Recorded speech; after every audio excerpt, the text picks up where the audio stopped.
नमस्ते दोस्तों, खुशी ई एजुकेशन में आपका स्वागत है। आज हम प्राकृतिक आपदा मतलब क्या और कुछ प्राकृतिक आपदाओं के बारे में जानकारी लेंगे। कहीं पर होने वाली दुर्घटना के बारे में हम सुनते हैं।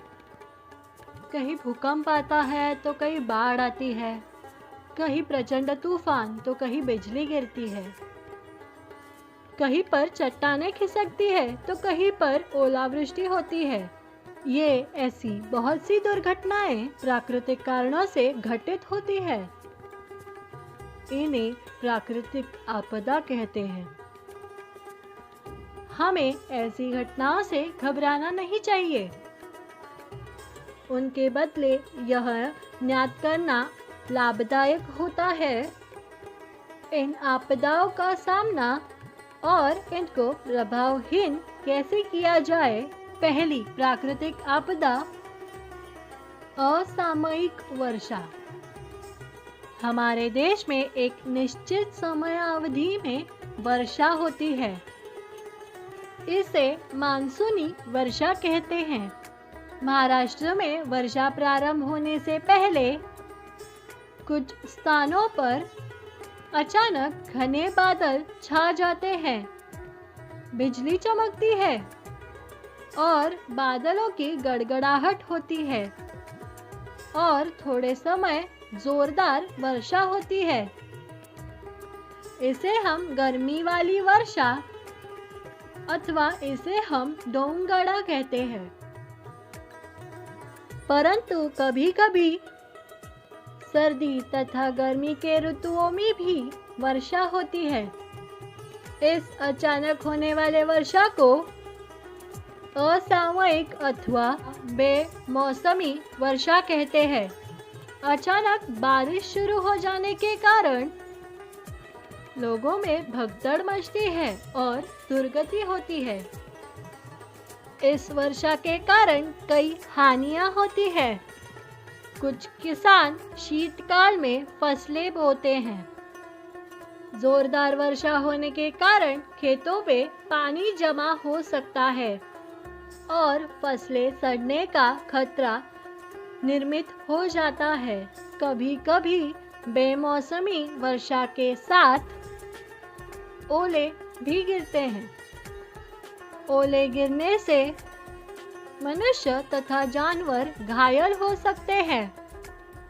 मकान और फसलों को भी हानि होती है। अगली प्राकृतिक आपदा, बाढ़।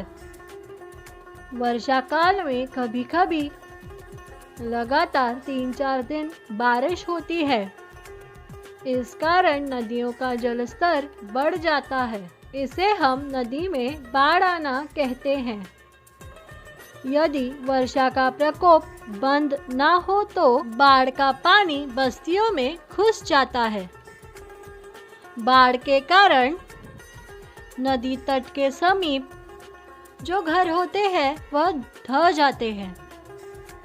पशु तथा मनुष्य डूबकर मरने की संभावना होती है। ऐसे समय पर किसी ऊंचे तथा सुरक्षित स्थान पर जाए और बाढ़ का पानी उतरने के बाद अपने घर वापस लौट आए। बाढ़ के पानी का प्रवाह बहुत तेज होता है, इसलिए इसमें तैरना खतरनाक होता है। अगली नैसर्गिक आपदा, भूकंप। कभी-कभी जमीन के आंतरिक भाग में चट्टानों में हलचलें उत्पन्न होती है। उसके कारण चट्टानों की परतों में तरंगें निर्मित होती है।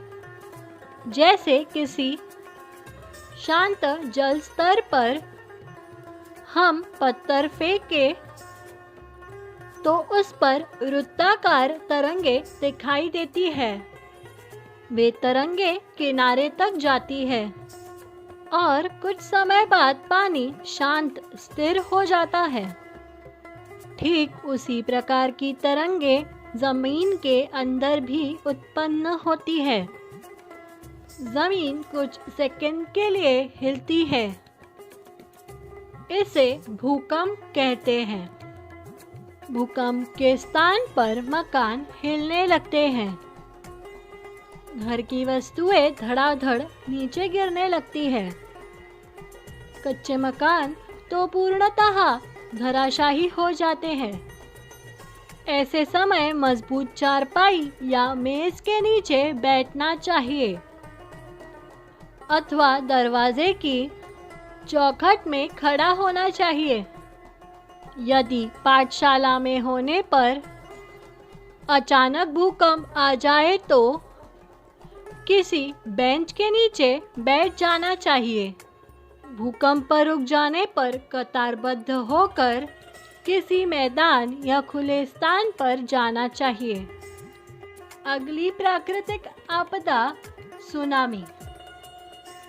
यदि सागर या समुद्र में भूकंप होता है तब भूकंप द्वारा सागर में अत्यंत बड़ी और ऊंची लहरें निर्मित होती है।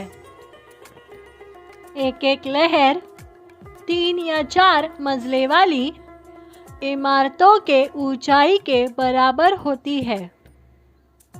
ये लहरें प्रचंड वेग से समुद्र तट पर आकर टकराती है। इन लहरों को सुनामी कहते हैं। सुनामी के कारण जो तट पर मानव बस्तियां होती है उसमें बहुत बड़े पैमाने में लोग हताहत होते हैं।